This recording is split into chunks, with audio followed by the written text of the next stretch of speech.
Hello and welcome to Anduril Academy. Today's class is going to be a panel on the history of Anduril. We have here three Andurilians from the beginning of Anduril here to teach you about the history. The goal here today is to establish recorded history and information that we can look back on to remember those days. Panelists, could I get you to introduce yourselves? Rift, would you like to begin? Sure. My name is Rift. I have been fighting since 2003, so that's 17 years now. I was down in Southern California, and so part of Anduril for about 8 years. I have run units and other things. I currently am vaguely in charge of the Potion Masters Guild, and am trying to help Khajiits with their lore.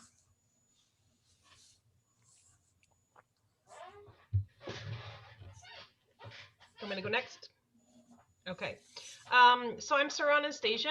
I am the co-founder of the Realm of Anduril that was founded in 2007 with my husband, Brian, or Golem. So I was there when the magic was written. My role, I've been a realm leader for a long time, like a very long time. And then, of course, from our realm, we founded the event Battle for the Ring, and so most of my efforts are in maintaining that event. Which is one of the third largest Belagarth, or second largest Belagarth event in the country. Yeah, and she mostly introduced me. I'm Brian, the other co-founder of Anduril. Never had official positions of any kind. I just float in the background and try and take care of stuff. Wonderful. Thank you all. So my first question here is going to be kind of to create a timeline. We'll start from the beginning here. I'd like to know about the founding of Anduril. When was it founded? Was there a specific year? Yeah. Do you know what that year was? Yeah.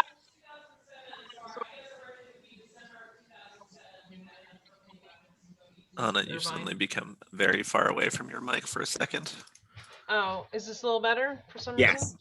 Okay, sorry about that.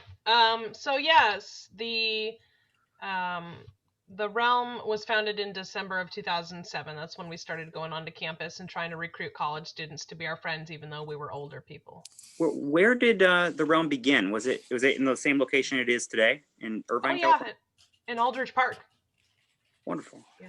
And then my next question is, so who? Was it just Anna, Sir Anastasia, was it just you and Brian who founded the realm, or were there other people who were there in the initial founding of the realm? We were the founders of the realm, and then we got college students to play with us. Yeah. Nice. So let's talk about the early days of Anduril here. I'm curious, what inspirations or experiences did you guys draw from in the founding of Anduril? Anna or Brian, do you guys want to take that question?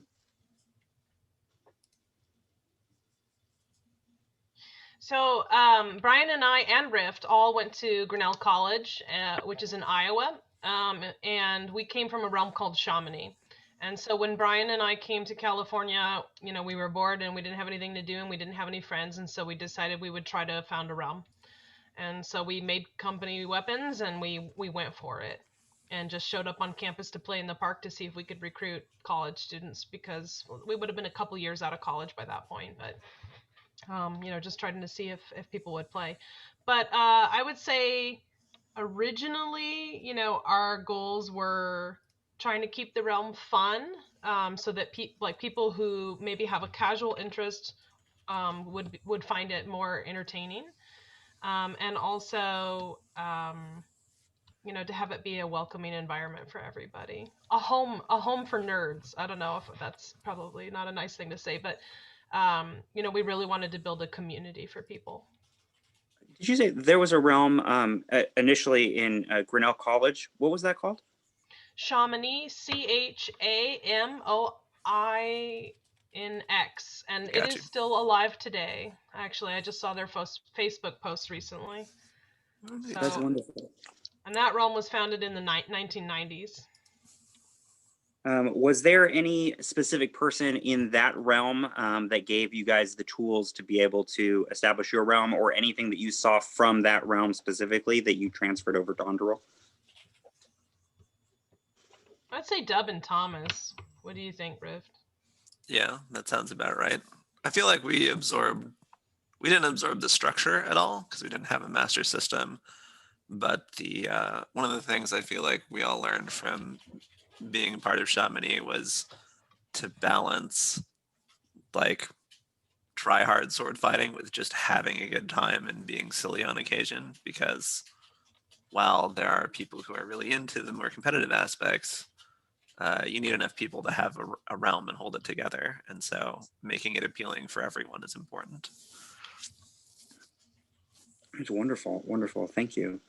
I want to ask you guys, what did practice look like in the first year? Could you guys walk us through a day of practice in the first year it was founded?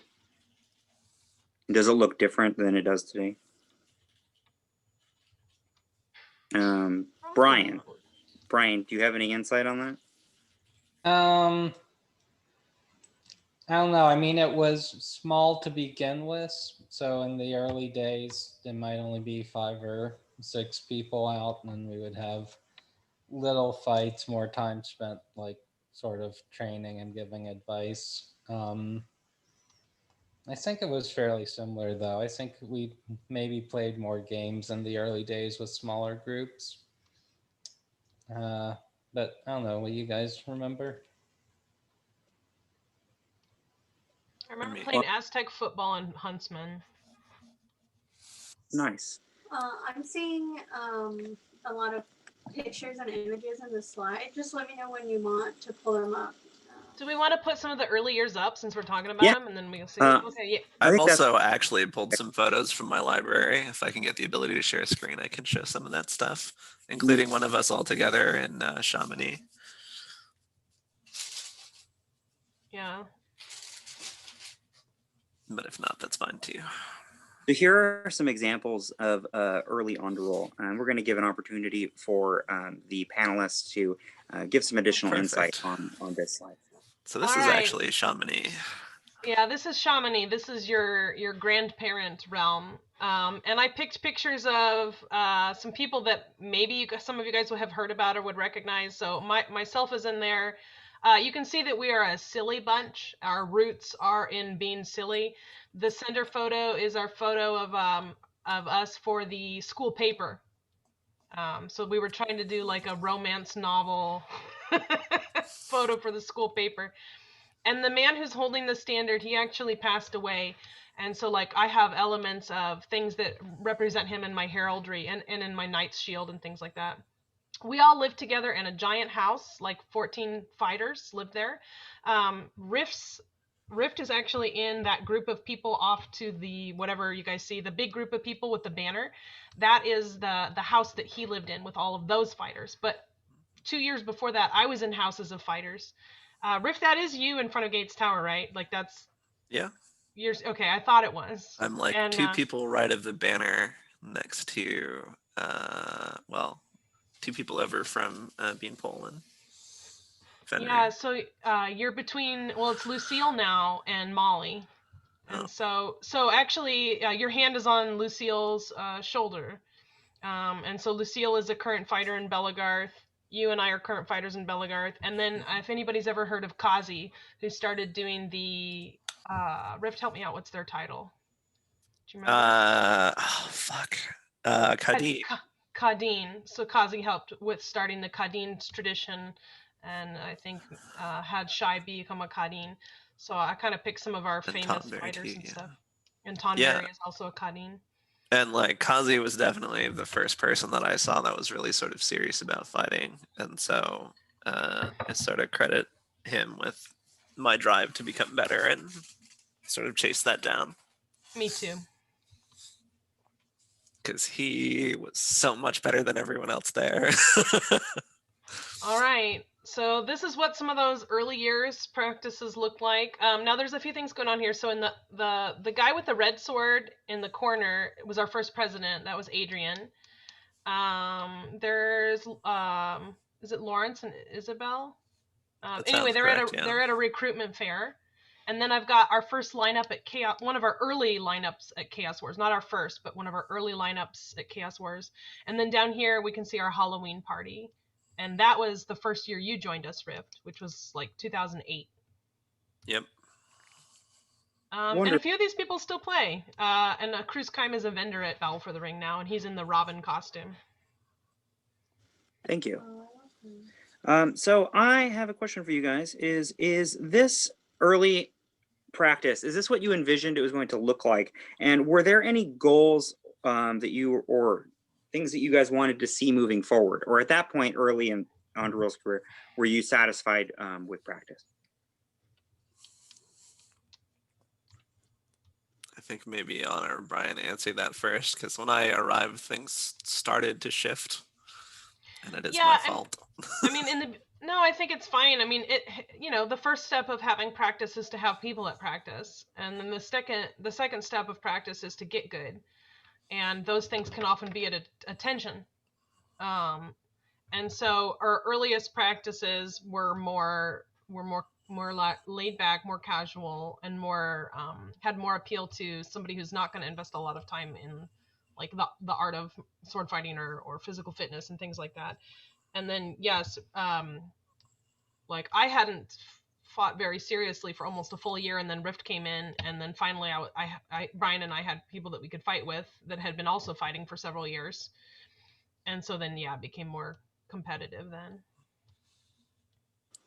Yeah, so after college, I had been roaming around and hadn't really found a realm to call my home, really. So I'd just been finding people to fight with whenever I could, and sort of doing it haphazardly. But I definitely wanted to fight more and be better, and enjoyed I enjoy the mechanics and the minutia of sword fighting, which is definitely not for everyone. And so when I finally had a realm to call my home again after Chamonix coming to Anduril, it gave me a chance to sort of start honing my skills again. And the result of sort of making myself better and being available to teach folks was that the sort of overall level of skill on the field started to rise. And then, people who found that they enjoyed that then invested in it more, and people who found that they didn't enjoy it started to become a little bit more scarce. So that was sort of a bit of a turning point there. But it seems like it worked out. So I would like to talk about some of the early challenges of Anduril. Is there anything that sticks out as walls that you guys faced that you had to overcome in the early days? Rift, do you know of any early walls that you can remember? I mean, so one of the things about having a college realm is your population is a little bit seasonal, and it also rolls over every couple of years. So like people who are juniors and sophomores, or freshmen, juniors, the same thing. It's been so long. First and second year at college tend to have a lot of time and are open to trying a lot of things. People in their third and fourth year are doing finals, trying to finish degrees, that sort of thing. And so they wind up suddenly having less time, regardless of how sort of invested they were beforehand. So you need a constant infusion of new people to keep the practice healthy. So one of the things I can remember was there was a period of time after I had joined where practice got down to something like 4 people. And for whatever reason, we decided we'd fight 4 days a week to just try and make sure that the practice would hold together and there would be people there if anyone wanted to fight. And we were super serious about it. And I think that was just myself, Anna, Brian, and Cheese, maybe Doc. And Doc, and Tordek occasionally. Yeah. But it was like a 4 or 5 person practice, and we were fighting like 4 out of 7 days of a week, and it was just brutal. And so that was sort of a wall where we were in stasis over the summer waiting for the school year to start back up so we could start having people in the practice again. other notable events, the Garb Wars, but that was sort of further on in. I have a question to add on to this, actually. It was going to come up later, but the topic on a college realm versus being an independent realm not associated with the college. There are various Belagarth realms that are not associated with colleges. What made you guys choose to associate with your college? It's a constant stream of recruitment. So realms have a life expectancy. Unless you get new leadership and new membership, realms don't last much longer than 10 years. That's the natural life expectancy.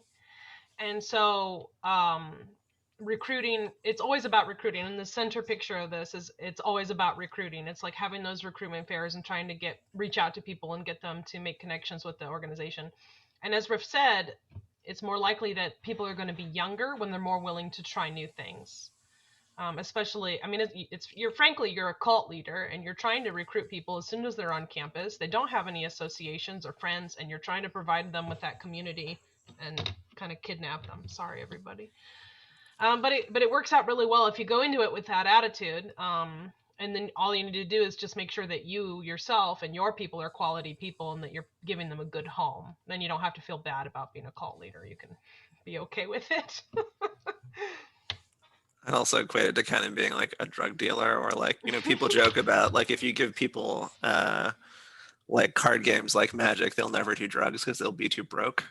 It's sort of the same thing. It's like, here's this thing to distract you, and once you're hooked, if it's for you, like it becomes hard to leave, because even at a point where your body breaks down and you can't even move anymore, by then, you know, you've been in the sport for 10 or more years and you've formed these really strong bonds and associations with people.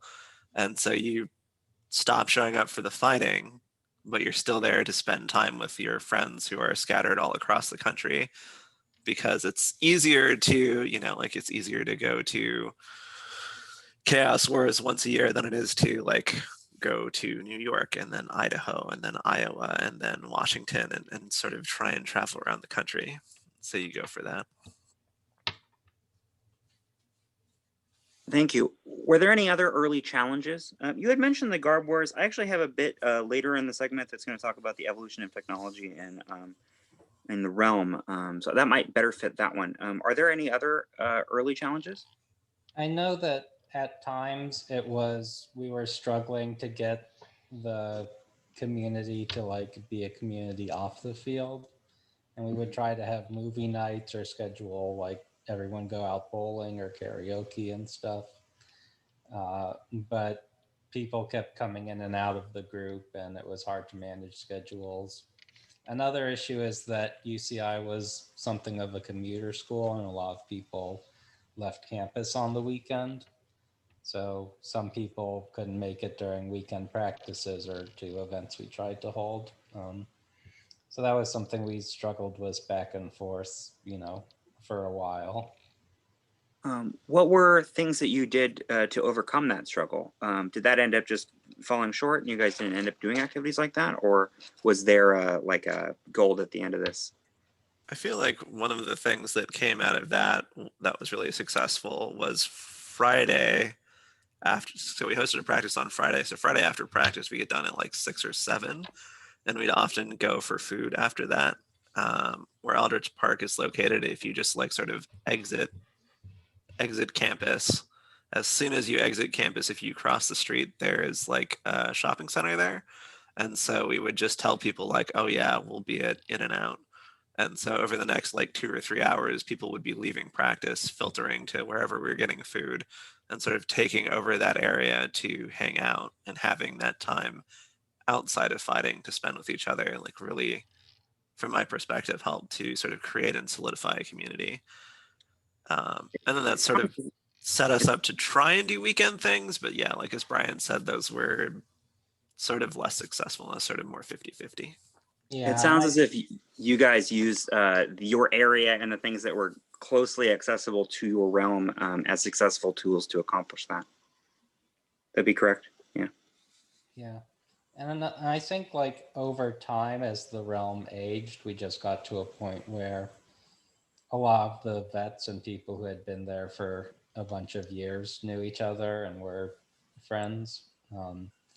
I think it was always hard to get like the new crop of college kids each semester to be friends because we were, you know, at Grinnell at Chamonix, we all, like Anna said, lived in a house. We had an off-campus house, We were adjacent so we all roommates. lived together. Yeah, but it was hard to recreate that at UCI, where things are more spread out and decentralized, I think. Thank you. Is there anything else that you guys can think of as far as early challenges? I wanted to answer Evan the Peasant's question related to early challenges. It was actually very easy to register the club initially with UC Irvine. However, early on, there was like an event that we had on campus where somebody's jaw got broken, and then they basically tried to sue the campus, even though we had waivers to have their jaw paid for.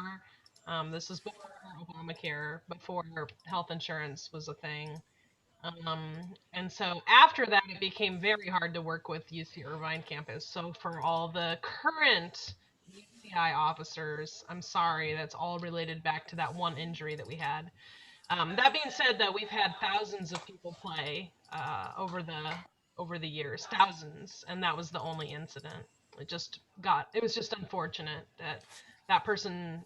It was a time when they didn't have health insurance, and they wanted money any way they could get it, and so they went for it. Yeah, I think most of the injuries that we'd seen around the field were not when people were fighting, but people would twist their ankles or whatnot a lot. But that was Yeah. not related to things for gear. So the next year, I'd like to do an interesting thing that I was looking into. I was trying to find like a timeline of the officers, and I couldn't find any. The last four, or the most recent four officers, are Wisp, Shades, Frog, and Dondrix. But past that, I couldn't really find much. You had mentioned the name of the first person, the person here listed here. Could you guys quickly, or if you want, establish kind of a timeline with presidents? Do you guys know the first president and them going forward? Adrian is the first. I bribed him to sign the paperwork. Then I think it's I had it earlier too. So it's Adrian, Right. Doc, So Cheese actually, Heart. Yeah, go ahead. Doc's in the bottom right picture. He's the guy holding a spear directly behind me. Oh, yep. So that's Doc, and I think I actually have. No, I don't have a picture of him handy. And so he's actually behind Adrian right now. Yeah. Yep. And then So Cheese. Adrian, Doc, Cheese, and then I think it was. You said Boots earlier, but I don't remember after that point. Or was Monty or Hugo one of the presidents at one point? Monty or Hugo may have been involved. Could have been, yeah. At the very least, Hugo was vice president, if not president. But then there was Boots, and Ryder, I feel, might have been in there, or is at the very least another officer. I wonder if Boots and Ryder went up at the same time as because we had president and also VP, if I recall. Yes. To sort of split the duties up a bit. I think that they were serving together at the same time, and then that would have been right around when the Blades was the thing, I think, probably. And then it might have been Dondrix. There would have been overlap. It's close that might have been it, unless you can think of somebody in between Boots, Ryder, or Dondrix. Actually did. So the two people in the middle, I think they were trying to run their own unit for a bit, and I swore that one year one of them was president or offered to do that. Hamster. Yes.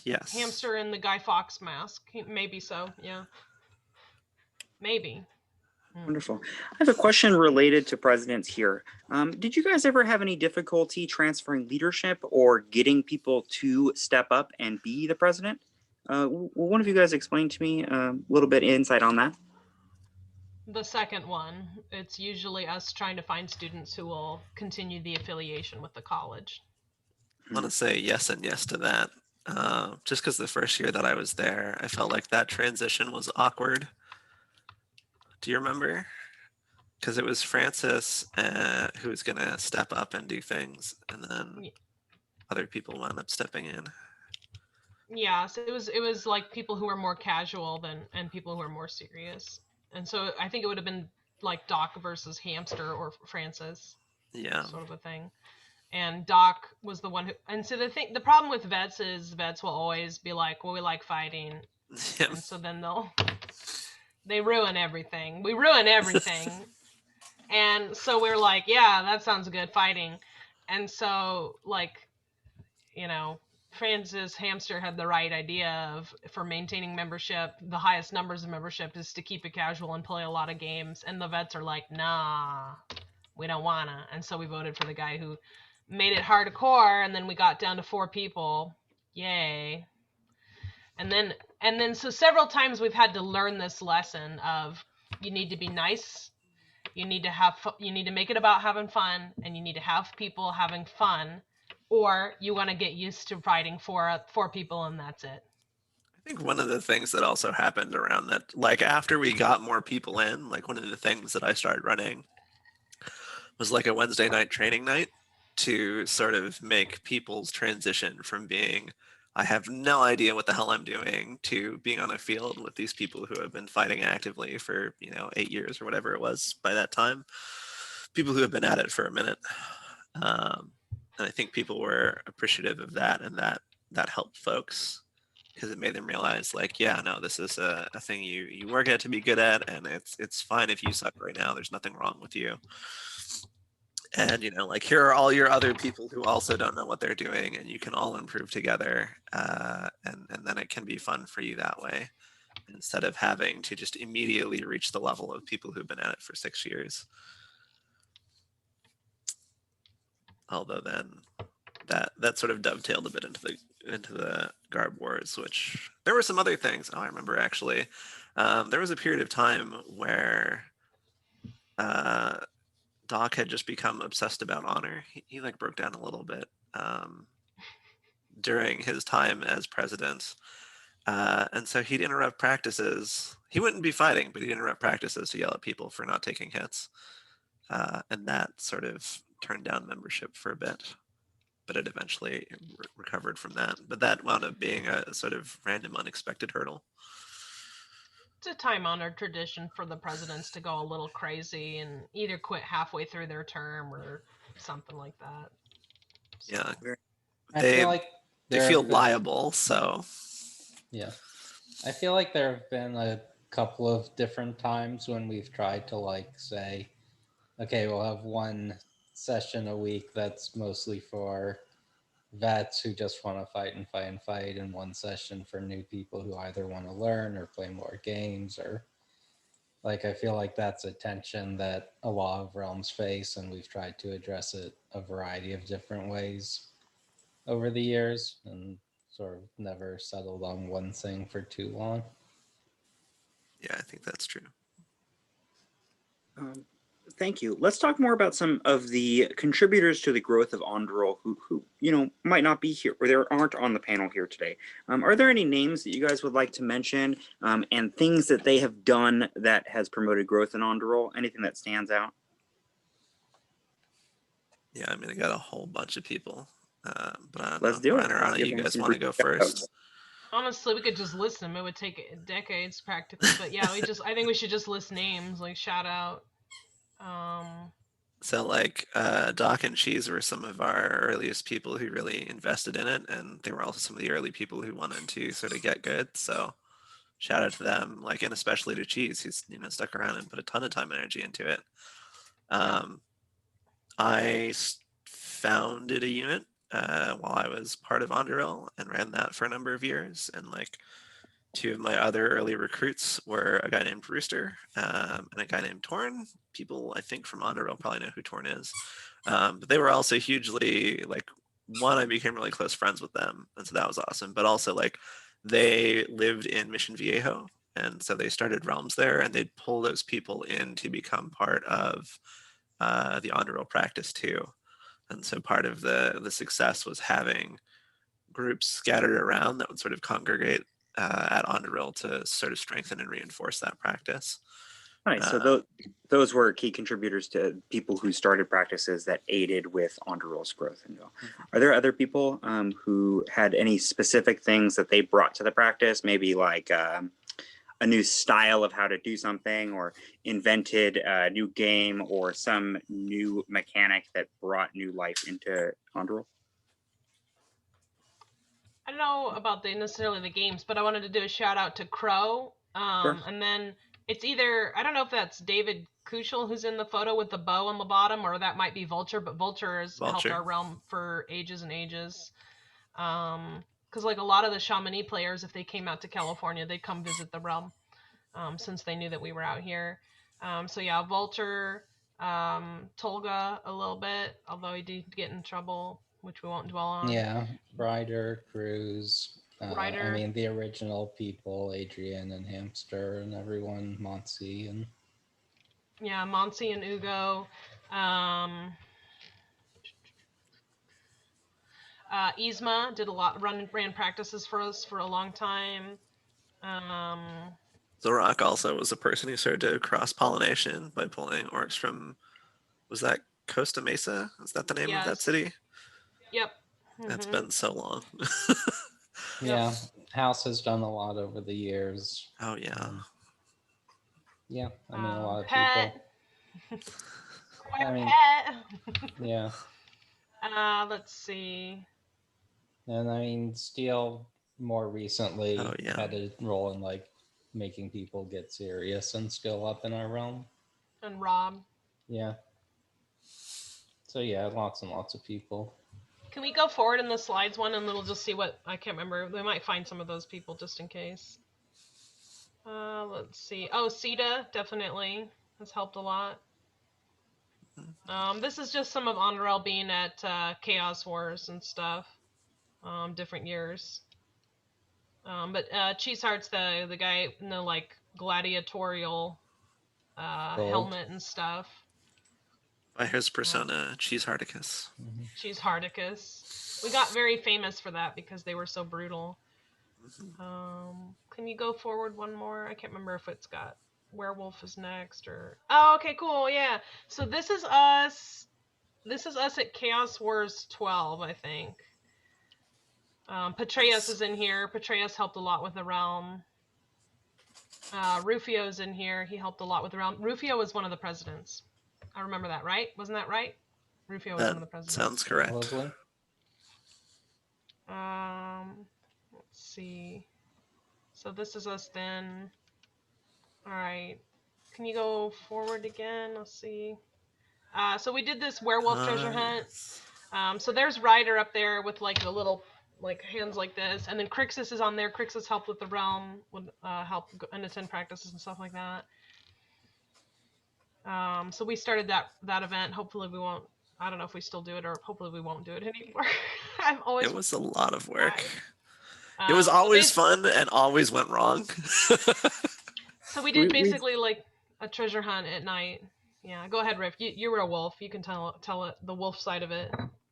We do have a bit here planned for events specifically. If you guys want to delve into events for Anduril, we could do that now.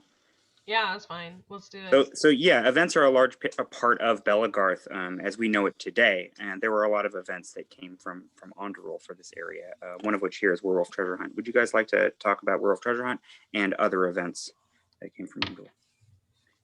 Yeah, I think as far as like recurring events, I think it just was Werewolf Treasure Hunt and Battle for the Ring. People know about Battle for the Ring. I'm not going to spend a bunch of time talking about that. So Werewolf Treasure Hunt is something that we pulled in from Chamonix, actually, because that's where we did the first one. And basically, it's a treasure hunt at night under the full moon, and you're trying to run around and find clues to eventually get the silver dagger, and you're being harassed and chased by a pack of werewolves who you can sort of, hit with weapons to beat off temporarily. They'll go away and lick their wounds, but you can't actually kill them until you find the silver dagger. And then there's a sort of a final battle, and it comes to an end. I feel like every time we ran Werewolf Treasure Hunt battle, we tried for a bit more than we could actually pull off. And so we'd drop bits here and there, but like I don't know. regardless of how bad our particular implementation one year was, like the core of the experience is you are a scared college student walking around a place at night and hearing other students howl like wolves at you. And like it gets your adrenaline going. And so that much of the experience was always there and, you know, always stayed true and was always good. I volunteered the year that I got there to run the wolves. It took me years for someone else to be willing to take up that mantle. So I did that for a number of years and then was like, okay, guys, eventually someone else has to be, you know, the Wolf King and do this. But it was a lot of fun. And the wolves only fought with their hands, which meant that we also pulled the more skilled fighters because we didn't want people who would do that in a way that would harm either themselves by, you know, sticking out a finger like this and just having it get crushed by a weapon, or, you know, people who would attempt to go tap someone and would just like slap them in the face or punch them or something. So you wanted people who knew what they were doing so that they could go tap your dead instead of slap your dead. But yeah, I feel like that usually wound up working out pretty well. And you know, it changed. Some years the villagers did better, and some years the wolves did better. But I think everyone had a good time of it, regardless. Nice. In addition to the timeline here, was this an event that was ran every year since the beginning of Anduril, or was this when did it start? It probably was our first event, and it was a way of reaching out to. So LARP was bigger in Southern California than Belagarth was, and so I wanted Belagarth, so I reached out to LARPs to try to get that cross pollination, and so this was our LARP crossover event. It was a LARP combat event. And I think didn't Vulture do a lot of the prep and planning for this one? Yeah, definitely. Yeah, there's at least two here because I'm wearing the same outfit twice, but it's 2 different years. So, or at least 2 different years here, maybe 3. Actually, it's 3 different years because I'm dressed as a guardian one year, and then I'm pretty sure I'm also in this creepy costume. So this is 3 years of werewolf treasure hunt. The problem is I'm always running stuff, so I couldn't find a lot of photos for some of the things. So, but yeah, we're just chase the LARPers around. And yeah, we'd have a lot of people come from, you know, the Inland Empire and Desert Wind and different realms that are far away. You know, from back then there was a Los Angeles realm that's Gelgarad, which still exists in Taltosh runs it, I think, in Burbank or something, or Apple Valley. Well, there you go. It exists in a form. Yeah, that was the one local DAG realm that we were aware of. Mm-hmm. And so yeah, we just kind of reach out to all those groups, invite them over. Before we briefly cover the larger ones that's come from Anduril, Battle for the Ring, I know of Spring Finale as an event at Anduril. Is that one that when did that start? Who started that? Chasen Ranger. That must have been another president. Chasen wanted to have another event for no reason whatsoever, and then we got stuck with that for however many years. And I begged him not to. I said, please don't do it, because then I was worried I'd end up having to run it. But I think I refused every year to run it. Yeah, and I think it went with other people running it until no one stepped up, and then it just died. People turn to you and are like, you'll run it this year because no one else stepped up, and you're like, no. And then we didn't have it. Yeah, I wanted it to die for years. Yeah. But it was Chasen Ranger. Platypus, fighter named Platypus. Mm-hmm. And he must have been a president too, somewhere in there, in that lineup. I believe it. Wait, hold on. Does the Sword at UCI website still exist? That's a really good question. UCI.edu, maybe? Damn.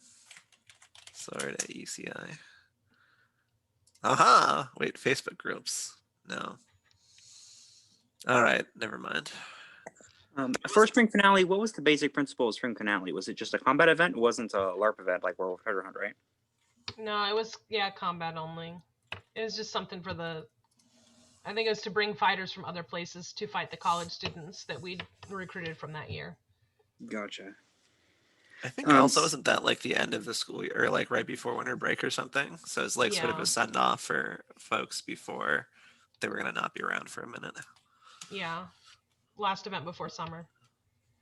I'm sure the group here could talk about it on its own for its own panel with a part 2 and a part 3, but let's briefly cover Battle for the Ring. Does anyone want to add insight of when it started, how it started, and its connection with Anduril? Yeah, can you slide forward in the presentation? Let me see what the next slide is. So this is how Battle for the Ring technically got started, more or less, in its camping form. I got married as a sword fighting event. This is just some highlights from my wedding, a sword fighting event. You can see Rift on here in his Blades uniform doing the charge. Brian and I are in here. We're the ones getting married. So Battle for the Ring was on campus in the early years, and then right before we moved it to a camping event, a big event, we said, well, let's do our wedding as a practice run, because if you can run a wedding and an event, running an event by itself should be easy. So this was the practice run for the camping event. So then if you could go ahead and slide forward again. Oh, and Black is in here. He helped out a lot. Oh yeah, we went on. Oh, raids. Yeah. These are this is like Doc is one of the presidents. He's the guy like this is just us going to all these different places. So all those people that we were saying like who are helping out with the realm, a lot of them are all in these images. Rooster's in here, Jester's in here, Doc is in here. And then yeah, go ahead, do the slide forward. So I know that there's Battle for the Ring pictures. This is more raids and Chaos Wars. Yeah, just a quick note about raids. Like, I think that was a lot of how Battle for the Ring became successful. Was we'd show up to places who were just getting started or who were new as a set of badass fighters and be like, hey, like if you want to fight with us or fight with more people like us, like come to this event at the end of the year. And Anna was always like, oh yeah, it'll be 100 people, it'll be 200 people, it'll be 300 people. And then we were like, oh man, that's huge. It's the biggest event anywhere. And then because everyone was like, oh, it's going to be 100 people, they'd come. And then because they came, it was 100 people. We spent a bunch of time like giving people our rule set, and like I think we gifted arrows, and like we would show up places, like roll in with relatively good looking garb for the time and the area, and like gifts, and just be like, here, have things. Like we worked really hard at it for the whole year prior to the first. I mean, so we did three. So the first 2 years of Battle for the Ring were held on campus, and then the third one was the first off-campus one. So the first 2 years we went around and we just recruited and did these raids. And then on the third year we did the same thing, but we're like, oh, it's going to be even bigger this year. It's going to be even better, because we had gone from a 1-day event to it's like, oh, now it's going to be 2 days and we're going to camp. And so it just slowly sort of expanded over time and had this ridiculous momentum that at the time other events had never seen before. Because I think the first year we had what, like 80 people?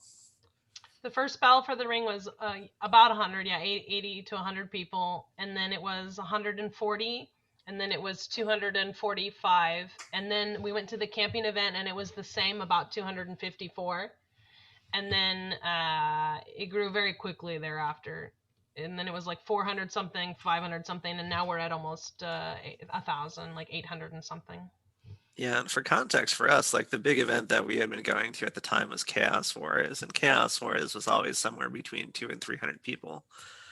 And so that to us was a big event. So to, in 3 years, go from like less than 100 people to like, or 4 years, I guess, clear 250. And then after that, I think it was like 300 or something the next year, but just this crazy growth.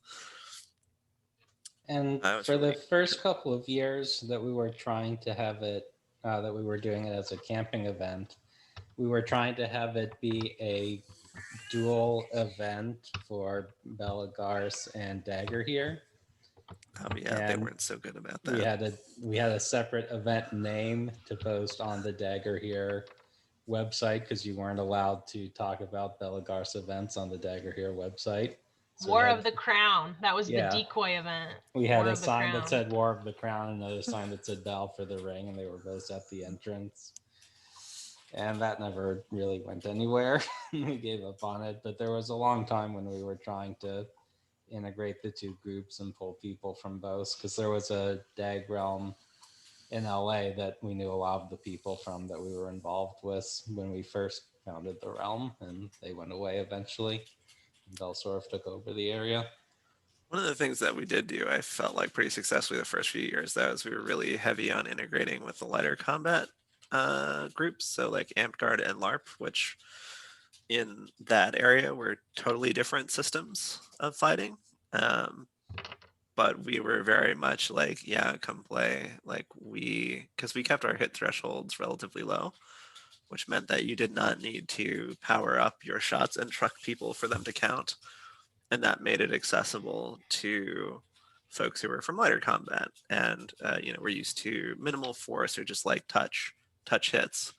And by being very welcoming and opening to everyone from any foam sport, I feel like we were able to sort of more successfully get that off the ground and rolling. And we got a lot of shit for that too. Not that it mattered. We proved them wrong. Oh yeah, that actually brings us to one stupid story regarding proving them wrong. And I think Is this Rooster? Yeah, can you go back one instead of forward one? Go back. Oh no, Rooster's in this one actually. Yeah, but the top right. But the picture of us, okay. So the top left one. These two pictures of us down here looking all like squad-like. We went to Las Vegas, and a lot of realms, I don't know if it was because I was a woman and I was in charge or what, but everybody was telling all the other tough fighters that we were super wussy and like really weak and like really not able to fight. And so anyway, we went to Las Vegas to go to this big event. Fool's Raid. Fool's Raid. That was our first year of Fool's Raid as a group. And so I know that we were supposed to charge them or something, and I just remember that Rooster, basically this tall guy here with no hair, he literally jumps over the enemy line, like the whole line, like over the humans, and then he lands on top of Reverend's chest. And like pins him down with his knees because he's crushing him. And so we basically got like red carded. The whole realm was like, you guys are too rough. You need to settle down. And they hit him repeatedly. There was this moment of silence of everyone just being like, did that just really happen? Oh my God. And they're like, hold on. Don't do that. Bad realm, too rough. And so like we were so tired of being told we were too wussy, and I was ruining Belagarth. I'm always ruining Belagarth. And we're like making it too wussy and stuff like that. And so we're like bad Rooster, bad, and then we're like good Rooster, good. I also remember so sorry, finish. No, it's okay. It shut a lot of people up. When that happened was when we all got like told to settle down and not be so rough. I mean, I feel like there were two events that sort of set us up for that, but on that event in particular too, also like a lot of people were not dying when you hit them. Like we would walk up, and I think some people were new and just had no idea what was going on, and some other people were like sloughing. They were cheating. They knew what they were doing, and they were just being deliberately shitty about it. And so we would walk up to them, and anyone who's fought me knows that I can rail off a lot of shots in a short period of time. I'd go up, I'd drill someone 3 to 6 times in the arm, and they'd still be alive after that. Like Anna was reaching the point where she was just like putting people on the floor and wailing on them until they called dead. And this was really bad because there were new people who were just not prepared for this level of aggression. And then there were the old people who did not take being abused this bad well at all. So that was part of people being like, holy shit, these guys are crazy. They're way too rough. And then the next year at Chaos Wars was a moment where Forkbeard actually was one of the people who had been talking a lot of trash about us and not hitting hard enough. And so that round, a number of our fighters decided to take it upon themselves to physically put him in the floor. And so like, I think House and also Cheat at different points basically walked up to him during a bridge battle and just swatted him off the side of the edge. And after that, people no longer were like, oh, these guys are a bunch of like poof fighters. They don't know what they're doing. They don't know hit. And that was the end of that. Yes, Cheeseheart made it very unlikely that people would say that about us, like, ever again. After, like, I think he seriously injured, like, several people. Which is, here's the lesson for us all, now that we're older adults. When you have different cultures, when you have different groups, people from coming from all these different regions, like, this is a potential for conflict. Because some people might hit hard, and that's just their threshold and their calibration, and some people might take light and hit hard, which was more like what we were doing, and some people might hit light and take light. And so you have all these different cultures, all these different people. Nobody has common language. No one has common trust, and so you do end up with these conflicts. And you know, we were too young to know that somebody should have, like, looked at this and said, we need to bring everybody together and talk about this a little bit. But now that you guys know, if somebody visits our realm, or if we visit another realm, and we start to see these sorts of common problems that happen when different groups come together, that's the time for the referee or the herald to say, like, hey, let's bring it in, let's talk about this, like, this seems to be your tradition, this seems to be our tradition, let's try to decide how we want to, negotiate how we're going to do things moving forward. Our solution was, if people said that we were weak and wussy, we just really, really messed them up. Since we're being recorded, I won't use the words I would have used. We really Don't messed do them up. that. And Don't do that. I legit made a guy cry at that Las Vegas event, and it was because people weren't taking my hits. And so this guy, he wasn't part of the problem, but I didn't know. Everybody seemed like they were blowing me off.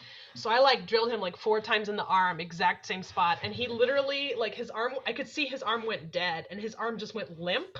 The weapon fell out of his hand, and he just goes, you don't have to hit so many times. And then he, like, cried and left. It was like a grown man. I shouldn't laugh, but I did. It was like, that's the last time somebody says I can't hit. As a woman, I have a chip on my shoulder. If people say that very often to me in my very long Belagarth career, it does tend to make me ultra violent. So these raids. Do you remember that? I forget if it was your birthday or if it was an April Fool's. It was my birthday. Where we thought, or I think it was Doc's idea, we thought it would be funny if everyone would just not take your hits for one round of combat. Yeah. And so people were, like, running away from you and not taking your hits because, like, they weren't good enough to not get hit by Anna. Like, Anna was able to connect shots on these people, so they just ran. So everyone just ran away from her. And so Anna's getting frustrated, right? Because she can't find anyone to attack. And then she zeroes in on a guy called Tolga, who I don't know if he still fights anymore, or people know who he is. But he's an older man with a knee problem, so he can't run. And so Anna zeroes in on him, runs him down, hits him a couple times, and the guy goes like, ow, light, ow! And then puts him in the floor, and then just starts wailing on him, and eventually begins screaming, you're gonna die, old man! And so we all have to run over and be like, oh, no, it was a joke, no! Well, he kept saying light, because, again, it was a joke. They were trying to play a trick on me. They know this is a thing that makes me upset. And so I'm, like, hitting him, and he's saying, ow, light. And I'm like, you could see it in my face right now. And so I was like, I said, you're going to die, old man. And what I meant was, I'm going to kill him in real life. And so I actually turned my sword to the flat, because I don't fight. This is illegal. Children, other adults. This is illegal and bad sportsmanship, and should result in me being removed from the field. I turned my blade to the flat where the pipe is, because it has less foam on that side, and then I started flatting him only, and I kept saying, flat, don't take it, flat, don't take it, and he just, until he was only shrieking, and then everybody came over and said, no, Anna, no, it was supposed to be a joke. He didn't die. I said, oh, sorry, and we were moving on. So as a note, so we don't get too sidelined by this, like, one of the things that you can do when you go to new places is calibrate to whatever their field standard is. Like, go up to someone, ask what their hit threshold is, like how much pressure or how much of a swing do you need for it to count. like what is a good hit, what is a bad hit. The Realm of Andor does a super good job of this. They have a very consistent hit threshold for all of their fighters. They enforce it with new people who show up by saying, this is our hit threshold. When they feel they have swung under their hit threshold, it's a medium hit threshold. It's not super high, it's not super low. But when they feel like they've swung under their hit threshold, they will tell you, that is not a hit. That is not up to the standard we expect on this field. Don't take that. And so that is the mature adult way to handle these situations. Like I was, I don't know, like 23, 24 at this time. Like I was not a mature adult then. We did not handle these situations well, but it, like it's part of the history of how things went. So But they did it knowing they were playing with fire. Haven't we all done something slightly evil at one point or another? I remember, I don't know if you remember this. You remember what I did to Fumbles. Yeah, I was gonna say you punched. That was what I was gonna say. Guys, for just a second, I'm sure we could tell stories for hours, and there's clearly tons of level of nostalgia that we're experiencing, and we love hearing the stories. For time, I'd like to move on to the next topic, but it is similar here. We're going to clearly there's a lot of level of camaraderie with Belagarth and fighting and being a group and acting as a group. I'd like to talk next about units that have come out of Anduril. You mentioned earlier about the blades, or would you guys like to give other examples of the units that came from Anduril, who were in them, and when they started, and what their purpose was? I mean, so the blades was the first unit, I think, in Anduril that existed. I don't know. Gelgarad had sort of tried to put a unit together as well. But I think most of the people who went on to then start or found their own units had been part of the blades first, had been a blade first. So notably, Cheeseheart was a blade at one point. A guy named Maelstrom was a blade at one point. He then went to start the Crown. Cheeseheart, as most people know, started the Sith. We had, I forget what the name of that unit was. They did an Assassin's Creed unit, but they were also blades briefly. Yeah, that was Lawrence and Isabel. Yes. I can't remember the name of it. Is it Omega outfit? Yes. Yes, that's the one. Let's see who else. Did you say Visigoths already? Visigoths, that was the unit out of Agogorod.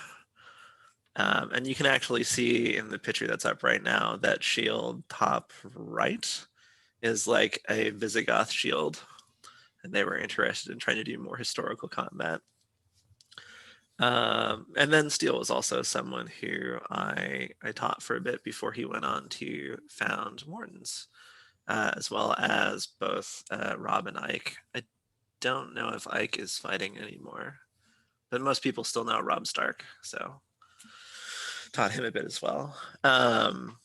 And so it was sort of that first, one of my failures with the blades was trying to run everything by myself, which worked fine at 6 people and worked okay at 13 people and worked really badly at 20 people, and then sort of fell apart before it was able to expand much beyond that. I also broke my leg sort of in there, and that's sort of tied into that falling apart.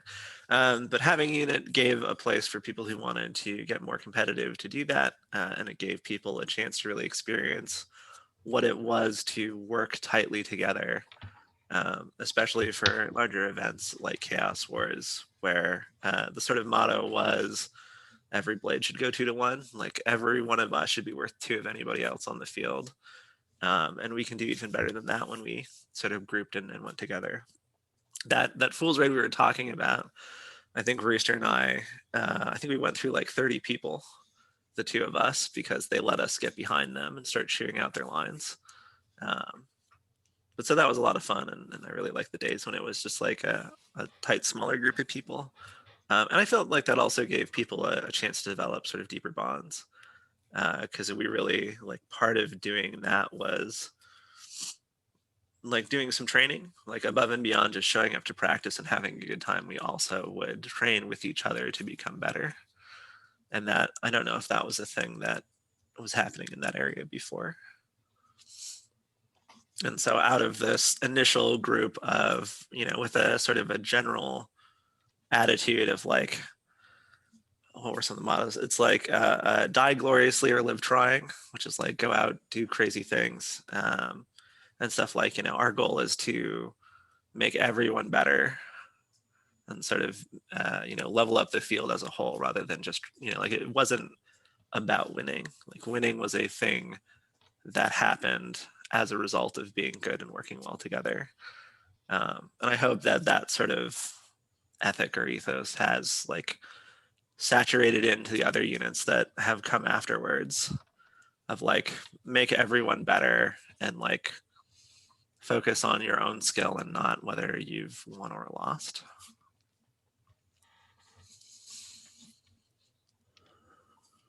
Wonderful, thank you. Is there anyone else here on the panel today that wants to add any extra insight onto the units of Anduril?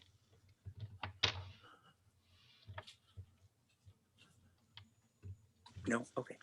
So next topic is going to be about the evolution of technology in relation to Anduril. Clearly, we have, what is this, 13 years of Anduril now. How has garb changed, gear changed, and social media? Let's start with garb. Have you guys seen significant changes in garb, and would you like to add any insights on that? Brian, have you seen any strong, significant changes in garb in the evolution of technology in Anduril? Yeah, I mean, definitely the garb has improved over time. I think as we get more people in the community who, are interested in garb and have expertise and just more years of experience at it, like we definitely have brought in a lot of people who can help other people, and I think the sort of knowledge in the community has improved a lot. Mm-hmm. Yeah, I don't know. I think like definitely when we started, I think the realm we came from in terms of weapons use like mostly fiberglass, or not fiberglass, like PVC pipes for most of our weapons. So I Pipe think moving insulation from and that to blue foam. fiberglass has been like the most central change in terms of weapons technology. For garb, was there any philosophies that Anduril took that maybe was different than other areas? Was garb something that was encouraged or maybe even mandated by the practice? Was there any history of change in that? I mean, that's sort of what the garb wars was for a while. I refer to that because there was just a period of time where garb was a contentious issue. Do you guys want to talk briefly about the garb wars? The sort of the Cliff Notes version of it is we were very supportive of sort of not taking garb that seriously. Like I'm well known to not take garb that seriously. Brian at the time didn't take garb that seriously. Anna always has had like really nice stuff, but has never tried to push that on other people. And so, like people coming up in the realm of Anduril, like had an expectation that garb was this really cool thing that was optional. And then we went to Chaos Wars, and some of our members really got shit on a lot for not having better garb. And when they came back from that experience, they're like, oh, this is how Belagarth as a whole works. Like you have to like just give people grief if their garb isn't up to standard. And that was sort of antithetical to the stance that we had taken. And so there was sort of an ongoing argument for a while between some members of our community and those, well, like basically Anna, Brian, and myself, who were like, we're not attacking people for the clothing that they're wearing. We're not enforcing garb standards. Like we want this to be a fun place to be. We want it to be inclusive. That is the opposite of those things. And that's actually how, what is the name of the realm now? It used to be called Stronghold. It's not Stronghold anymore. Korriban? The realm of Korriban. Korriban. So that's how Korriban got started, actually. Cheese and Black we're given a stern lecture one day by Anna, which was just, we're not doing that here. Like if you want to run something yourself, you can run it that way. If you keep behaving this way, you're not going to be welcome here anymore. I'll use my power as marshal to kick you from the field. And they stopped harassing people about it at Anduril then, and they went off to form then Stronghold, now Korriban, to show that their way was the right way, and they could get a bunch of people and then harass them about garb and that they'd do it. And they were initially very successful. The first couple practices had like 80 people on it. And then they did the thing that they were planning to do, which is give people grief about their clothing, their garb, and they killed it completely. They got down to just cheese and black as the only people who would show up. And at that point, they took a moment to reevaluate their strategy and were able to sort of resurrect that into a larger practice. But in doing so, they learned this valuable lesson that while, you know, garb is great and adds to the experience, if you take new people who are not invested in the sport yet and give them a bunch of grief about garb when they don't have any, it's a good way to kill your numbers. And that could be true said of skill as well. You know, it's really about anything, and this is why one of my favorite sayings is that vets destroy realms and kill Belegarth. Because what happens is that, you know, people will have something they feel very passionately about, they think it should be in a certain way, and then they want everybody to enjoy the organization, the sport, the community that way. But there are many ways to enjoy the community, and there are many ways to enjoy the sport, and there are many ways to enjoy gameplay. And so what you need to remember is that, you know, your preferred way of doing things or your preferred way of getting enjoyment out of it may not be somebody else's. And so, you know, you want to try to stay flexible in that way.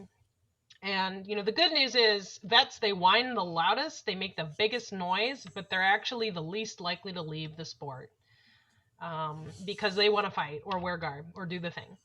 So what if we were going to provide a lesson to you for all the turmoils and troubles of over our years? It would be, you know, really try to protect your new players, and to try to protect them from vets. And this literally means like still protecting them from people like me. Vets don't even mean to be this way. They just are. It's an inherent human function. And so some of us are, you know, at least sort of aware of it, and we want to try to not do the bad thing. But a lot of times the bad thing just happens as a consequence of people being very established and new people coming in and wanting to do their own thing and change things in new ways. And we see that time and time again. And so the best thing to remember is, unless you really think it's hurting somebody, you know, like just let it go and let people have their enjoyment for things. Thank you. We have one more bit on the end of this, and then we're going to open it up to open questions. The last bit here, and to answer the question for the chat, there should be time available so long as the panelists are here and available to open it up for just fun anecdotes or stories if they want to catch up while we listen. But before we go on to open questions, on evolution of technology, a technology that isn't seen on the field, however, is a large presence on Belegarth as a whole, is how we interact with each other on using social media sites or the internet. What are ways where coinciding with the evolution of that affected Anduril? Do you have any stories on that? I mean, we had an old website that Francis had built originally, and then I sort of rebuilt and revamped. But eventually things sort of migrated to Facebook, and I feel like now things are sort of migrating to Discord. But Facebook gave us a way to sort of generate and run events, because before it was like email or word of mouth or something of that nature. And so there was a moment or it was the boards, right? Like, did we have other ways of contacting them? The bell boards, they're mostly dead now. It's again.org. If people are interested, they can go and find the old forums. And there's some other good stuff there, like weapon tutorials from the wiki and lore and whatnot. And that stuff still somewhat gets updated because the forums are used for official War Council business still. Yeah, but as far as like reaching a bunch of people and being able to host events and organize and show people other realms, like having Facebook was a huge thing. And I don't remember exactly when it happened, because it used to be that like none of the realms were on Facebook, and then sort of overnight every realm was on Facebook, and there was even like a Western bell and an Eastern bell and a like Midwest bell, and so we started to get organized and stack these things on top of each other, and so that was a change that we've experienced over time. Before Facebook, what technology you guys used? You said you had the forums. Were there any additional things that let's briefly talk about technologies that are not electronic. Did you guys use flyers or ads or anything like that? Would you like to explain a little bit about that? Yeah, so along with the raids that you see here, one of the most common things that we would do is get business cards with Battle for the Ring on it on one side and our realm on the other side. And so going on a raid meant like basically trying to be your best diplomatic group, provide presents to the hosting group, and then invite them to Battle for the Ring. So we did have some incentives to be on our best behavior, as maybe not in the earliest years because we had that chip on our shoulder, but afterwards we started to become more cognizant of it. Like, well, if we want our event to grow, we've got to be good citizens. And so we would bring gifts and we'd bring the business cards and we'd basically just pass hundreds and hundreds of those out so that people would know when the event would be. And we also use something called, which we still have, which we don't use very often, but meetup.com. We're listed on meetup.com infinitely.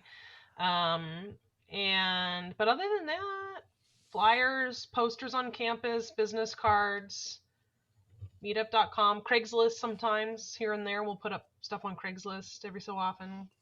I mean, yeah, as part of being an on-campus realm too, like there was, I don't know, like a month or two where we would spend a couple days just plastering flyers everywhere. And that was the thing that we spent time on. Yeah, when campus lets us get back on there again, I'll probably do it again. But yeah. Thank you. So that about wraps it up for our pre-written questions here. We're going to open it up to the audience here. In order to handle this effectively and efficiently, I'd like for audience members to type in next in the chat, and we'll get to you guys in order of your next comments, and we'll go over topics. Our panelists... Can you run through the slides real quick, just real fast, the rest of them? Absolutely. Let's give a moment for them to collect their questions. Okay. Thank you, Rick. And I'll go flip through the slides right now. Sieg is here? Oh yeah, my goodness. I saw that too. Dude, I want to give it also a shout out. Sieg, I almost put pictures of you in here, and Sieg would have gotten a shout out for being instrumental in the success of our realm early on. I almost put you in. All right, so here's some goofy pictures of us over. Here's more raids, different events. Remember that time when Black held an event and then bears ate all the food?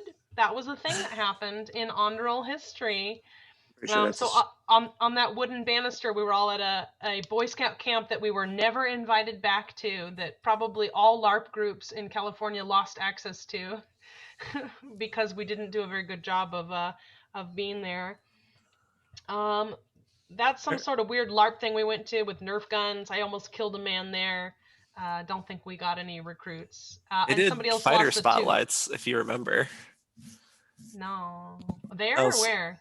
The far left group, I think. So they did these fighter spotlights for when we came to visit, where they just had footage of us and like cheesed it up a bunch. It was great. So Torn got one, I got one, Cheese got one. It's fun. Oh yeah, we were invited to a red carpet Nicolas Cage, Hayden Christensen movie release called Outcast, and so that's Cheeseheart and I on the red carpet for a Nicolas Cage, Hayden Christensen movie. I might have been on mute for that, but for those of you who have questions, go ahead and type next into the chat, and then we'll answer those in order of you guys commenting. Go ahead. Any more slides? Yeah, can you go forward? Let's see what else I've got on here.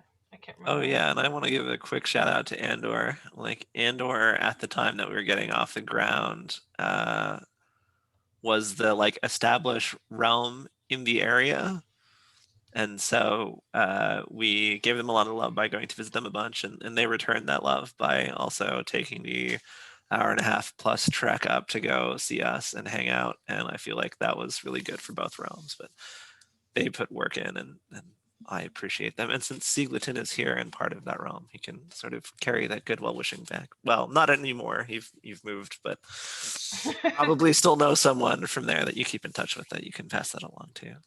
Yeah, so these were the earliest years of Battle for the Ring. So these are on UC Irvine campus. And so this is probably years 1, 2, or 3, looking at the pictures. It might all be from the same year. It all kind of blurs together. I saw Rift. You and I were here killing this guy in front of us, so I That thought that was kind poor of funny. guy.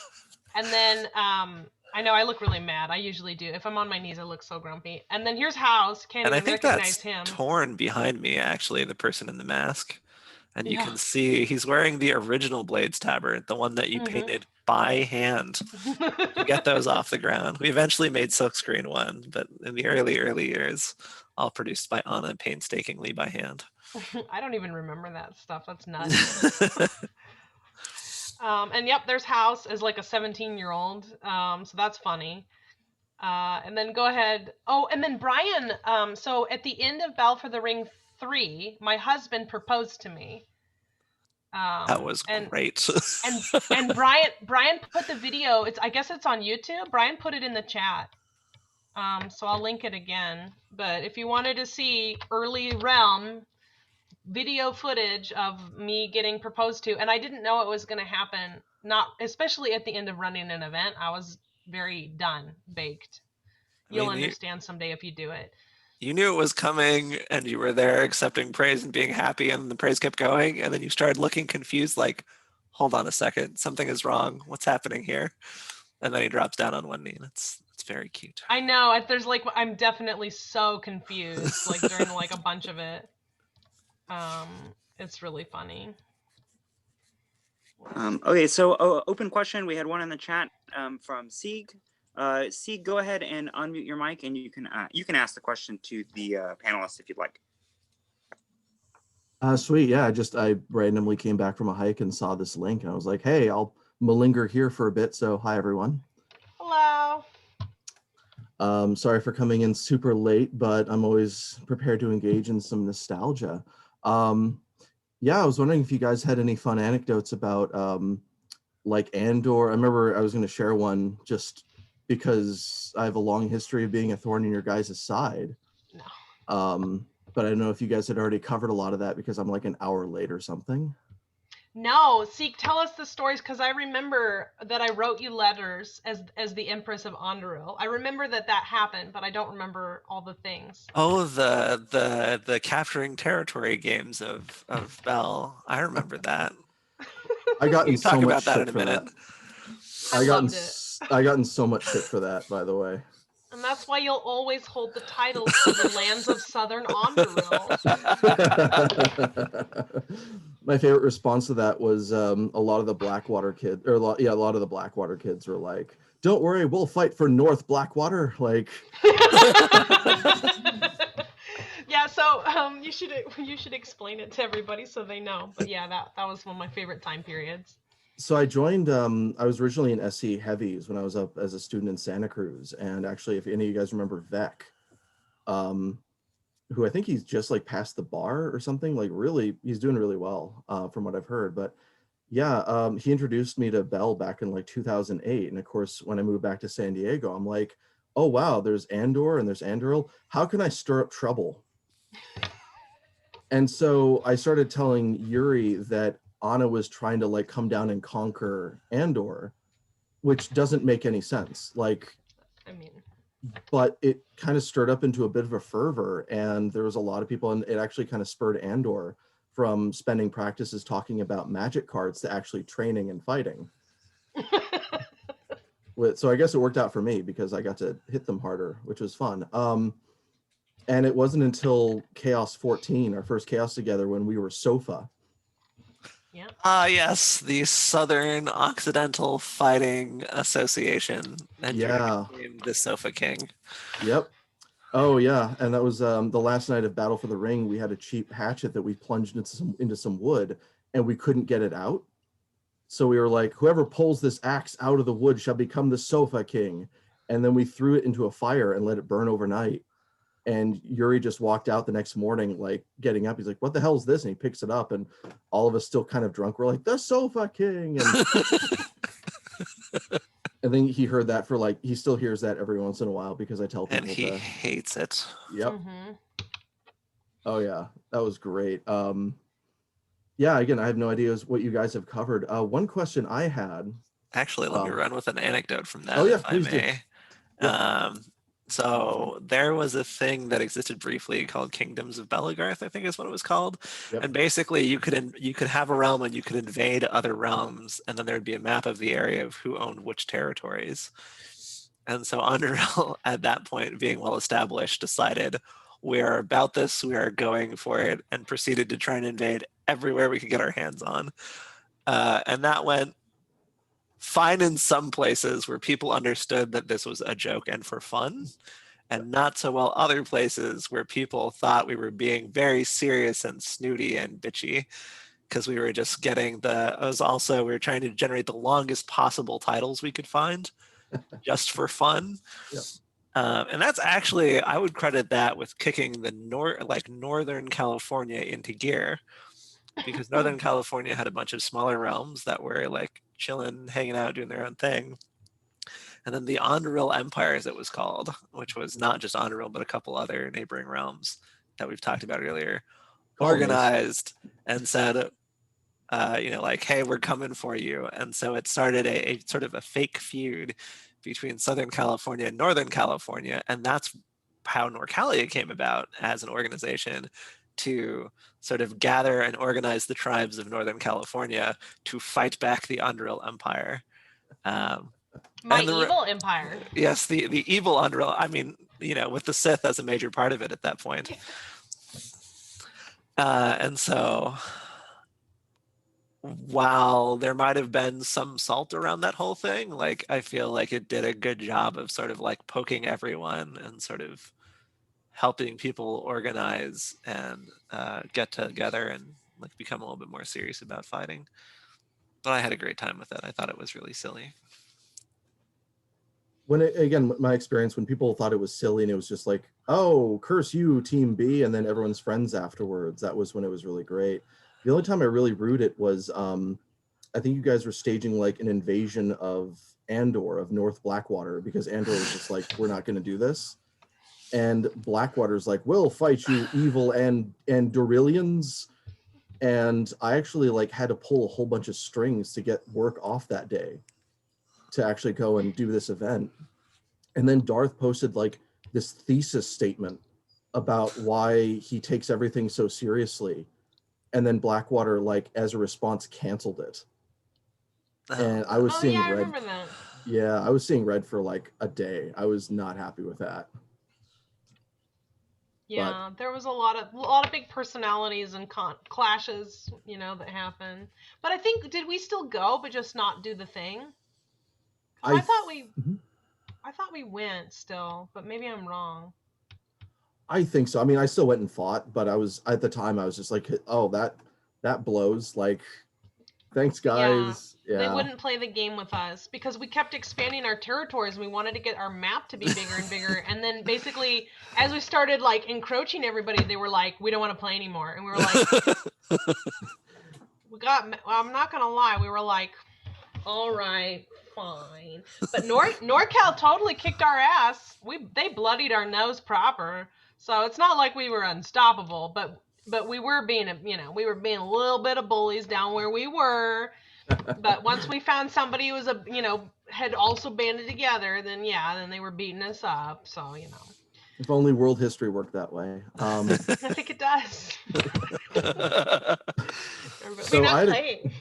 Yeah, I want to be copacetic towards everyone's time constraints, of course, because we're all mature adults.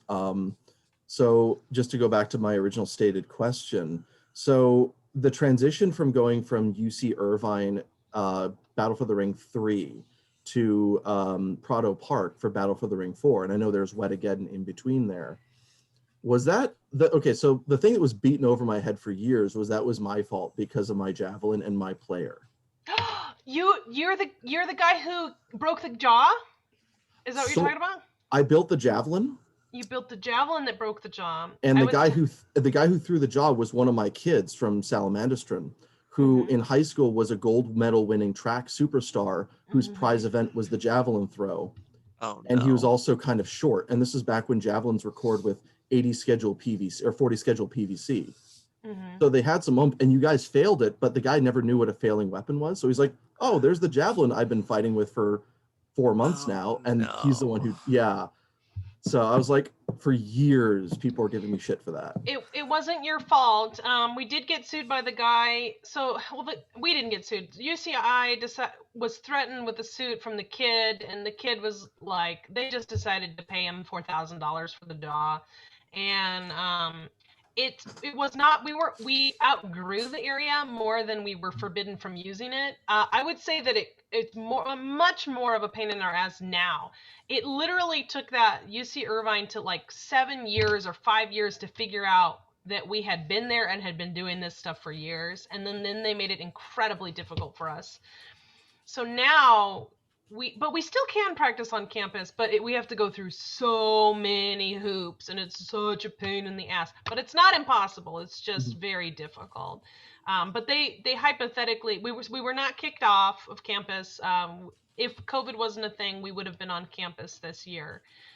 So you don't, rest assured, you didn't destroy the realm of Anduril with any of your shenanigans at any point in our history.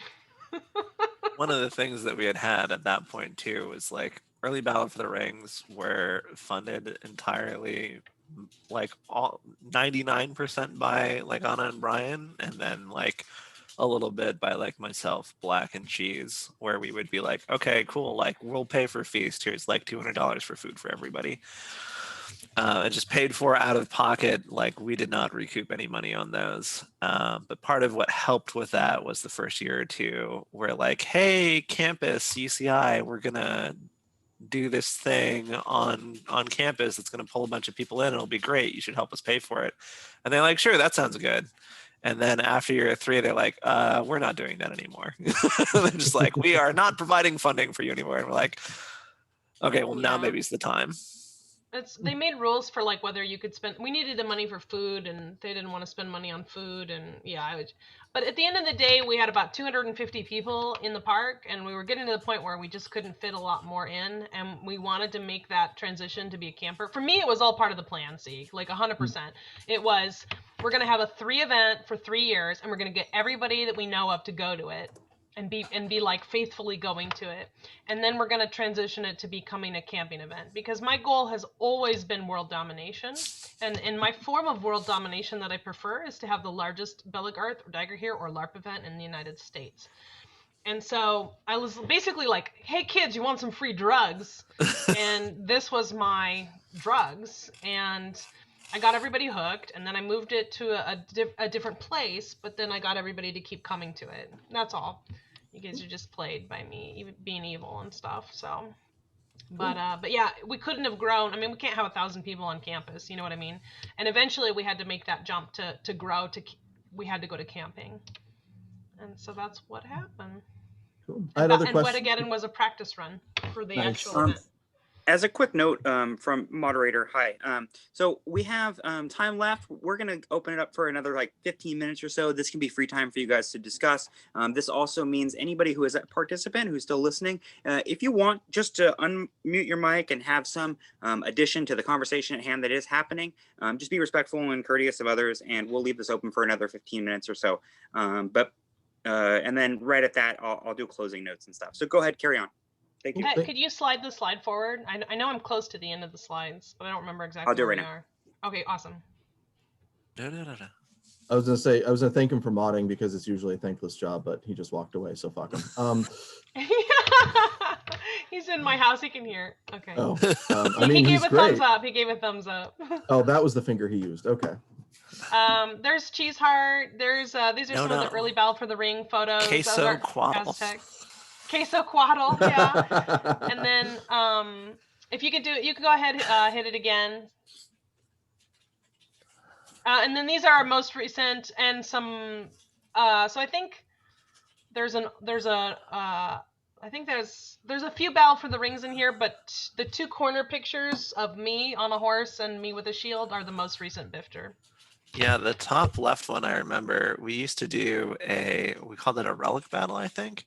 Oh yeah. Where basically you had to have 4 people put one hand on one of those decorated boxes, and you had to go on a walk and bring it back to your side of the field. So we set up a field, we line up both teams on either side, and then we put 7 boxes in between them. And so it was the first side to successfully get 4 boxes to their side would win. Part of That the was such a problem was, fun. That though, was so much fun. is it was so brutal on the boxes because there's a crush of like 200 people around them. They're just getting flattened and destroyed. And so you'd have to have Harold stop the battle, reassemble the box, put it back down where it was, and was like, okay, now go. Because people would just have like, a single corner of it and be like, we have the box. And it, like the rest of it would just be sitting over in the corner. It's like, well, not really. It was a lot of fun. And that's not my horse, in case anyone's interested. So this is a lesson in kindness and friendship. So at Battle for the Ring 2020, which happened before COVID, some people were riding their horses around the outside of the park. As event coordinators, I was radioed because we were worried about the horses getting scared and maybe injuring the riders or participants in the event. So I went out there and I talked with them, and the horses were chill, and I was pretty reassured that probably they weren't going to cause any issues. And I let the people know that it was dangerous, and then I made the people sign waivers to be on the event, with horses. And I mentioned to the lady while we were, we're trying to like mitigate risk and liabilities for the business, for the event, for not us getting sued, because we've been, threatened with suits before. But basically like trying to not kick them off, but like make sure they could stay and have everything be okay. And I told the lady just in passing, like, oh, it's always been a dream of mine actually to ride a horse at my event. And she goes, oh, cool, maybe someday. And I'm like, yeah, maybe someday, we'll see. Maybe I'll take my horse out here in a few years. And they came back the next day, and they had all dressed up in medieval clothes, the daughter, Aww. the mom. And then they made this poor horse, who'd never had to do this before in its life, have a 20-foot velvet train dangling behind its butt. Of like blue velvet. And she goes, what, you want to get on and ride the horse on the fighting field? And I was like, I have PTSD from serious injuries related to horses, because I've been a serious rider for a long time. And I was like, bucket list, be dead now. And I was like, okay, let's do it. And so I got on. I'm not wearing a helmet. I don't know who this horse is. I'm literally on cement the whole time. I bet if you would have taken me off that horse, I would have had the exact same shape. Like all my muscles were locked. And that horse I remember his name, but he was a really good boy, and he did a good job. And so she just led me on the grass. So I've technically ridden a horse on the fighting field to accomplish my life goal. And I was just a lesson in being kind to other people. If I would have just said like, hey, it's dangerous, leave, I could have done that. It was my land. But we were trying to be friendly with them and welcoming, and got this as off my bucket list because of that. So that was pretty cool. I think I took that picture. Oh, thank you for capturing my bucket list moment. The horse was coming by Hydra Camp, and they saw me with my radio, and they're like, can you find her? And I was like, yes, absolutely. That was so sweet of them. I mean, I really was blessed. This life has given me a lot of blessings. And then I don't know if there's more pictures left in the slides. Surely we're almost done. Here, Carbs, if you can. Oh yeah, I think this was close to the end.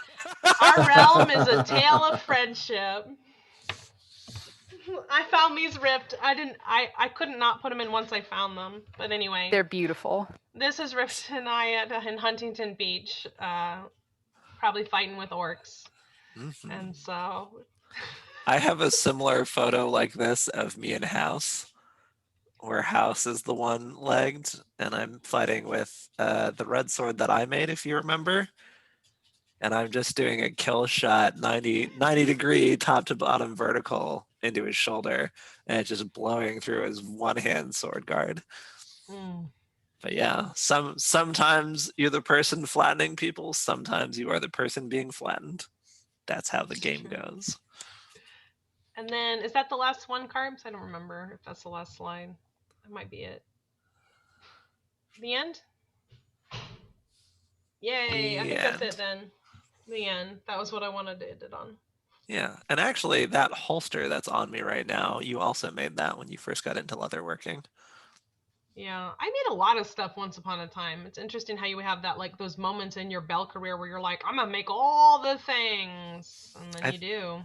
I'm still and there. Then I think actually almost everything that I'm wearing in that picture I got from you one way or another. So I think that's an original Blades tabard. And then I think the bottom pants are the flamey pants, if you remember those. Oh yeah, a little bit. Yeah, I remember painting flames on the pants. Yeah, and then the holster you made, and then I'm wearing ninja brig at that point, which is just you take pieces of leather that meet minimum thickness, and then you stitch them into fabric, and you create this like lamellar would be sort of the closest equivalent. And so you had traded someone for that set, and you came into camp triumphantly and said, I bet I could get like $15 to $25 for these. And I'm like, done, and handed you the money and swiped him and went. I don't know if you saw the Oh, photo I that's fun. uploaded. Oh, I don't know. Yeah, so see if is it in the chat? Yeah. I was trying to click on it. Open file won't let me. Oh yeah, that guy. That was an early Bifter. And Eisen, I think, is in the background, actually. I can see, Yeah. maybe. I got on a nostalgia trip and went through the old Bellegarth forum and saw a whole bunch of photos that just brought me back like 12 years. And yeah, so that one I had to save. That was classic. Oh, yeah. I think it was that Battle for the Ring. I had the longest tournament I've ever run with another human being.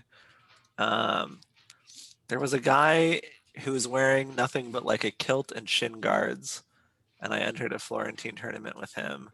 It took us 35 fights to resolve that tournament. I won one, he won one, and then we simuled 31 times in a row before I finally got was finally victorious. Nice. But that was a blast. I had more fun doing that tournament, having that fight, than I think I've had winning anything since. Although there was one of the things, so it's like another story from one of the Battle for the Rings later. So like some of the people we like are who we were when people started fighting, we have those people as well. So like when I first started fighting, the like badass of the realm was like Kazi and Bakhtar. And so there are some good memories around newer Battle for the Rings. We started a Highlander tournament during Battle for the Ring. And one of the years, I was in it, Bakhtar was in it, and we basically became the last two people standing. Someone showed up and challenged me who had, I don't know, like 30 souls or something. And then I mopped the floor with them. And so I had inherited like half the stack from that guy. And so we were trying to find a time to do our like final battle to decide who would be the winner of that year's Highlander tournament. And we couldn't find a good time because he was like tired and like, hey, I have to get water, I have to get food, I have to go into town. I'm like, cool, no worries about it. And then he got back to me and like I was tired and exhausted. I'm like, I'll fight if you want to, but like I'm super dead. Like I need to eat, I need water. And he's like, no, we're old friends. Like I don't want to win this way. And so we wound up hosting or doing the battle at Feast in front of everyone. And that was also a time where we like I won the first round and I'm like, okay, I'm gonna be cautious, died immediately. And then after that, I'm like, nope, no being cautious, just 100% in every time. And we simuled and we simuled and we simuled and we simuled. And then eventually I run in and I pull up my leg to cover my hip and he hits me in the leg and I get a shot into his torso. And so I won that year. But that was like a really sort of cool moment because it started this tradition of like the final Highlander fight happens, you know, at Feast or at the end of the event in front of everyone. But it was also just a really cool moment for, I think, myself, but also for Anna of like, you know, sort of hearkening back to when we first started. The phrase in my head became, you know, kill your gods. Like no one is going to be better than you forever. Like keep fighting, keep trying, keep going for it. Yeah, actually, I want to see if I can find that sword now too. It's very pretty. On the end of that story there, I'd like to wrap up the video. Let's give our panelists each an opportunity to give closing notes on, I guess, the general overall topic of Anduril here. Is there anything you would like our audience to know? And let's start with Rift. Oh God, I don't know that I'm prepared for that question. Anna. I think. Oh yeah. I was gonna say mine's gonna be short anyway. Be kind to new people. Be kind to each other. Be inclusive. Do your best to help everyone feel welcome in the realm. We have done this. This realm exists because my husband and I were lonely and we wanted a community. We grew up being nerds. Most of the people in our sport are nerdy people who didn't have a large friend group, who didn't feel welcome. We are a home and a family to many, many people out there who maybe didn't have a home or didn't have a family before. And the friendships that you make, the people that you get to meet, all of these cool memories and events, you get to have them for the rest of your life. We get to keep seeing each other. We get to keep playing with each other. Maybe now we don't have as many glory days. We sit in chairs and talk about them more. But, it's still what we get to do. And so for all of you guys who are newer, I hope that you guys get to make these special memories for yourselves over these next years. I hope that you can call on us senior citizens to help you make those memories and to help you get what you need, and know that we want to be your allies. And, I hope you continue in on this tradition of kicking ass and having fun and being a little silly. So. Thank All you. right, I'm not following that. Rift, Fine. you ready? Yeah, actually sort of dovetails off that. Like the thing I think that is the lesson of Anduril is if you are open and accepting to everyone, you're gonna have a much better time of running an event. Like we started off as like the only Bell Realm, well, not the only Bell Realm, because there was also Andor, like one of two Bell Realms in the area. And, Andor was an hour and a half plus drive away. So the only Bell Realm in the Orange County area with, like 3 people or 4 people or whatever it was. And like that grew to what it is today. But it did that by making friends with everyone who is nearby, like being good neighbors to Dagger, being good neighbors to Amtgard, being good neighbors to the different LARP systems that existed, and really showing them that like we're all one community at the end of the day. There are different flavors of how we do it, but those, like at the end of the day, we're all nerds with foam sticks, and it's important for us to be a community and be welcoming and be opening. It's, particularly shitty if a bunch of nerds who are used to being outcasts then turn to other nerds and be like, you're not nerdy enough, get out. Like that's awful. So I think that was the thing that I took away from Anduril. And the other thing I feel like I took away from Anduril is a bit of legacy. Like fighting is hard on your body. You're not going to be around doing that part of it forever. So,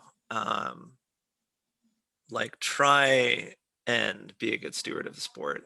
Try and pass along good values so that the next generation of people who then run in your midst, carry that forward and do well and are also good stewards of the sport, because we want to keep doing this. We want to keep having people around to do this with. And the only way that happens is if people have sort of good ethics and values about being open and welcoming and honorable and having people around. And it doesn't happen if you are, spiteful or not inclusive, that sort of thing. I don't know, Brian, was that easier to follow? Because you're up now.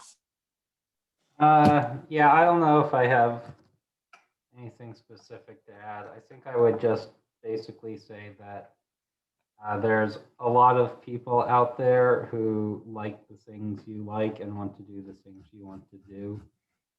And communication and coordination is the biggest barrier. Like for all that we've tried to publicize the sport and recruit in different places, probably 1 in 10,000 people in the area knows we exist.